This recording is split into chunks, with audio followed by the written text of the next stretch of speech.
Raiders QB Derek Carr takes step back in year 4. Alameda, California, App. The touchdown passes and yards are down.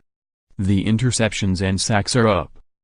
The straight upward trajectory that Derek Carr's career took for his first 3 seasons in the NFL hit a speed bump this season, contributing to the Oakland Raiders' fall from a 12-win team to one almost certain to miss the postseason. But rather than being discouraged by the results, Carr said he will use the lessons from the season to build for the future. "I use it all to just fuel the fire," he said Thursday. "There's been things that I've gone through this year that I've never been through, and I'm learning how to deal with those things and not just deal with them, but execute them at a high level.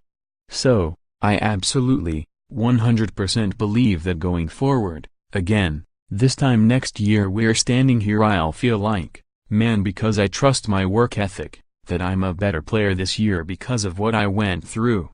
Carr had few setbacks last season when he led Oakland to 7 comeback wins and was one of the most promising quarterbacks in the league when he threw for 3,937 yards and 28 touchdowns with only 6 interceptions before a broken leg in the next-to-last game of the year ended his season before he got to play in the postseason.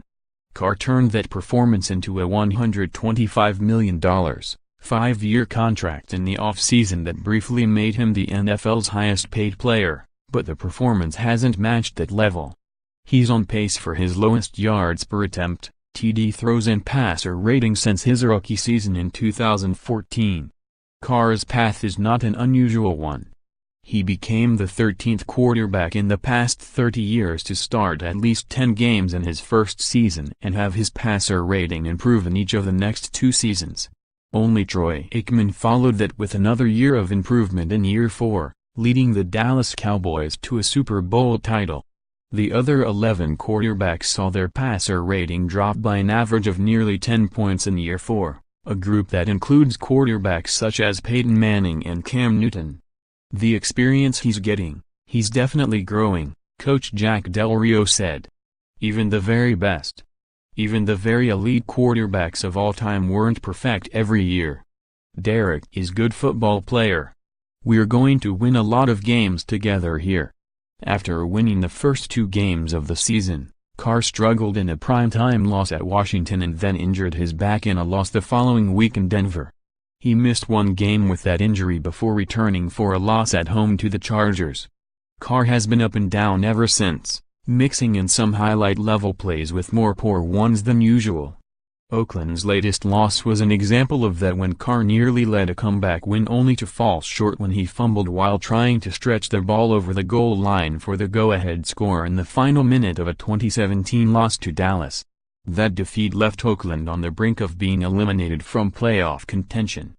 The Raiders, 6-8, need to win their final 2 games, hope Buffalo and Tennessee lose twice, Miami wins twice and Baltimore gets at least a win or tie in its final 2 games. "You know, it's definitely one of those things that you're not out until you're out," Carr said. "We've all seen crazier things, that's for sure, especially playing this game. You're not out until you're out." Notes: Wr. Amari Cooper, ankle, worked out on the side and Del Rio said he hoped he'd be able to play Monday. C. Rodney Hudson, kidney stone. C. John Feliciano, concussion. C. B. David Emerson, foot. D. L. Denico Autry, hand, ankle. D. T. Trayvon Hester, ankle. Pounds Bruce Irvine, concussion. T. Clive Wolford, concussion, neck. And D. B. Keith McGill, knee, illness, all didn't practice. D. L. Mario Edwards Jr., ankle, returned to practice on a limited basis. For more NFL coverage, http://www.pro32.app.org and http://www.twitter.com/app_NFL